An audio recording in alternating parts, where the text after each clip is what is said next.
आज हम जान लेते हैं कि हमारे डिवाइन की माँ काली की हमें जो भी काम हमने सोचा हुआ है, जो भी क्वेश्चन आपका है, उसको मन ही मन में आपने सोच लेना है।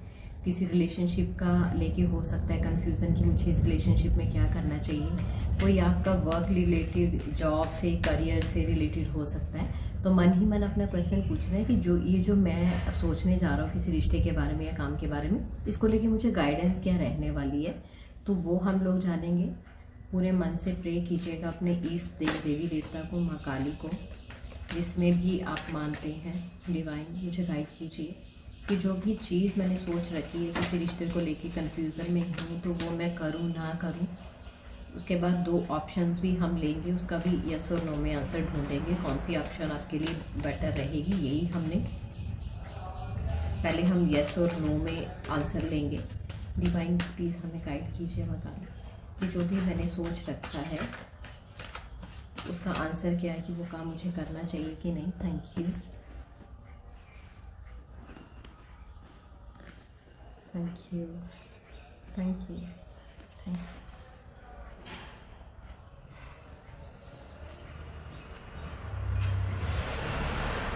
जो भी काम आपने सोच रखा है इस टाइम, किसी रिश्ते को लेके किसी उलझन में है या काम को लेके किसी उलझन में है, तो सबसे पहला कार्ड जो हमें निकल के आया वो है स्ट्रेस का कार्ड। देख सकते हैं आप साइड में, अगर हुआ तो मैं इसे लगा भी दूंगी, डिटेल में आप देख पाए। तो इस कार्ड में ना एक इंसान एक बलून पे खड़ा है और एक बंदर के हाथ में एक एयर गन या फायर गन, जो भी बोल सकते हैं, वो है। वो इंसान को छोटी सी कोई तरक्की मिली है, लेकिन वो इसमें इतना मस्त हो गया कि उसे ये भी नजर नहीं आ रहा जिस इंसान के हाथ में उसने अपनी कमांड दे रखी है, वो मूर्ख बोल लीजिए या कैसा भी है, वो उसे ना नीचे गिराने की ताक में है। अनजाने में ही करेगा, लेकिन करेगा जरूर। तो बंदर वो बलून को फाड़ रहा है और जैसे ही वो फटेगा तो जो इंसान खूब मस्ती में बाजे बजा के नाच रहा है वो नीचे गिरने वाला है। तो थोड़ा सा अवेयर होना है, अपनी कॉन्शियसनेस से काम लेना है। दूसरों के हाथ में बिल्कुल, चाहे बिजनेस है चाहे रिलेशनशिप है, दूसरे इंसान के हाथ में अपनी कमांड अपने 100% नहीं देनी है। डिवाइन की जो गाइडेंस मिल रही है वो आपको बना के रखनी है। नेक्स्ट कार्ड आपका आया है मोरालिटी का कार्ड। तो या तो आप में या सामने वाले में, बिजनेस हो तो आपके कोलीग या बॉस बहुत ज्यादा मोरालिटी में चलने वाले हैं, या आप वैसे हो कि सामने वाले का नहीं देख पा रहे हो, या सामने वाला आपको हमेशा, जो मुझे नजर आ रहा है वो यही है कि आपका पार्टनर के बारे में बोला जा रहा है। आप सही हो, लेकिन जिस इंसान के साथ, चाहे बिजनेस पार्टनर है चाहे लाइफ पार्टनर है, फ्रेंड है, उनके लिए बोला जा रहा है कि वो ना बहुत ज्यादा मोरालिटी में रहते हैं और कभी कभी आपको डोमिनेट भी करते हैं, कि नहीं, ओवर डिसिप्लिन जिसे बोल सकते हैं वो चीज, कि बहुत सारी बंदिशें लगाना। आपके हाथ आप देख पा रहे हो कि बंधे हुए महसूस हो रहे हैं, है ना।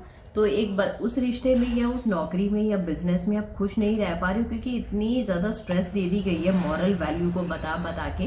कभी कभी हमें फ्लो के साथ भी चलना पड़ता है, कभी कभी खुश रहने के लिए थोड़ा सा डिसिप्लिन भी हमें तोड़ना पड़ता है। जैसे हम अर्ली राइजर है तो कभी कभी महीने में 1-2 बार हम लोग लेट भी उठे तो चलेगा, वो एक रूटीन को जो तोड़ना है वो भी जरूरी होता है।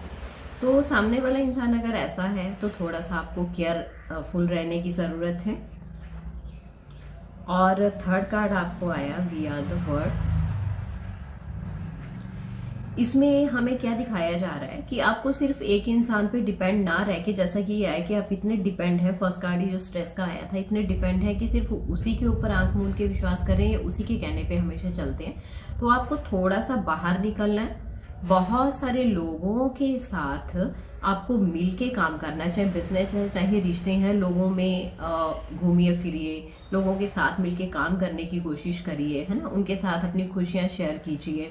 तो आपको कहीं ना कहीं समझने में ये आपको जरूर पता चलेगा कि जो चीज का आंसर आप चाह रहे हैं वो कहीं ना कहीं से सोल्यूशन आपको जरूर किसी ना किसी फ्रेंड से, किसी कोलीग से या ऐसे मिलेगा। तो एक से ज्यादा लोगों, ऐसा नहीं है कि हमें पूरा ही टाइम लोगों में ही मस्त रहना है, लेकिन काम से रिलेटेड या रिश्तों से रिलेटेड पता नहीं कौन हमें कौन सी सलाह दे जाए। तो एक फाइनल कार्ड लेते हैं कि येस और नो में क्या इसने बताया है। तो निकल के आया है पॉलिटिक्स। तो अगेन आपको वार्न किया जा रहा है कि 2 फेस दिखाई दे रहे हैं, सामने से वो इंसान कुछ और है, पीछे से हमें एक बहुत बड़ा अजगर जैसा दिखाया गया है, सांप। तो कहीं ना कहीं हमें वार्न किया जा रहा है कि जिस भी इंसान पे आप इतना ज़्यादा भरोसा कर रहे हो, थोड़ा सा अवेयर रहने की ज़रूरत है। ऐसा नहीं है कि उसे निकाल फेंकना अपनी लाइफ से, लेकिन थोड़ी सी अवेयरनेस की ज़रूरत आपको है कि सही तरीके से समझ के आपको उस इंसान के साथ काम करना है। तो पेंडुलम से भी हम लोग जान लेते हैं कि येस और नो में, थैंक यू डिवाइन, येस और नो में ये इंसान आपके लिए कैसा रहेगा, या जो भी आप क्वेश्चन सोचा है उसका आंसर येस में आता है कि नो में आपको कितना उस इंसान के साथ रखना चाहिए, कितना रिलायबल है।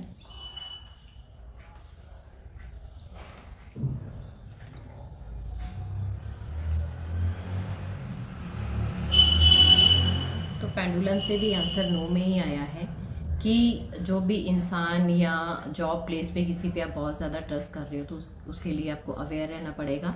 तो एक वफादारी की उम्मीद आप नहीं रख सकते हो। तो ये थी आज की डिवाइन के लिए guidance. Thank you so much. अगर आपके साथ रेजोनेट किया है, अगर नहीं किया तो ये एक जनरल रीडिंग थी, क्योंकि बहुत सारे लोगों की एनर्जी जुड़ जाती है जब हम लोग एक कॉमन रीडिंग लेते हैं। तो पर्सनल रीडिंग के लिए आप लोग मुझे पर्सनली कांटेक्ट कर सकते हैं। पेंडुलम डाउजर की रीडिंग भी हम देते हैं, जिसमें आपके ग्रह कौन से सपोर्ट कर रहे हैं कुंडली को देखे बिना, आपका वास्तु कैसा है, कुछ नेगेटिविटी क्या है आपकी लाइफ में। जैसे कि सब जब डायग्नोस जब हो जाता है तो हम इजीली समझ पाते हैं कि हमें काम लाइफ के किस एरिया में करना है। तो एक कंप्लीट रीडिंग भी हम देते हैं पेंडुलम डाउजिंग की और कार्ड्स के साथ। तो आप लोगों को अगर पर्सनल सेशन चाहिए तो आप मुझे पर्सनली मैसेज कर सकते हो और सेशन बुक कर सकते हैं। Thank you so much and God bless you.